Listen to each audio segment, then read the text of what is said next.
skitter walk is an entirely different type of surface lure. It pushes a V-wake like a mullet would. It's walking the dog style of zigzagging left and right. That's also one of the things that makes it so unique. It also inside has a nice little rattle that ticks and tocks just like a clock. It's only a matter of time till this lure is going to find a place in a fish's face. Let me show you how this lure works. One of the unique features about the skitter walk is its side-to-side action.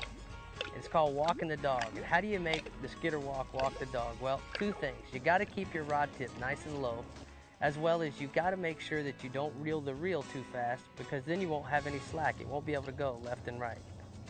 Now that was your basic walking the dog type of retrieve. A retrieve you might use for a snook, a tarpon, a redfish, or even a sea trout. Now I want to show you an aggressive type of retrieve that we use for barracudas, big jacks, or even a kingfish or a wahoo offshore. The name of this game is covering as much ground as possible. Make big, long casts. The main thing is keep that rod tip up and reel. You gotta reel as fast as you can. You can't pull this bait away from these fish. Burn, baby, burn. Don't stop the lure when he gets after it. Keep it coming. You know, the skitter pop is one of my favorite all-time topwater baits.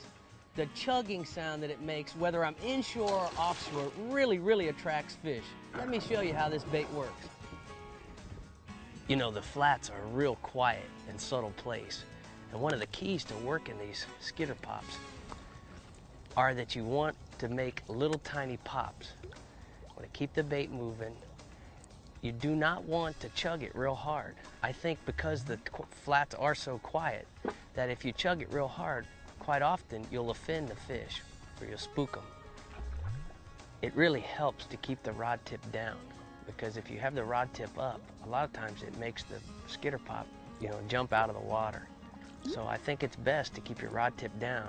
And also you don't want to reel too much, because you can't get that side-to-side action if you don't have slack between twitches. Remember, you gotta experiment with your retrieve. A lot of times the retrieve that you use depends on the species that you're fishing for. A good example, a trout, you might want to pop and pause. On a snook or a tarpon in real shallow water, they're really spooky up there. So make sure that you skitter the skitter pop right by them. Real soft little pop, pop, pop, pop, pop, pop. Keep the bait moving. Vary your retrieves, that'll work for you.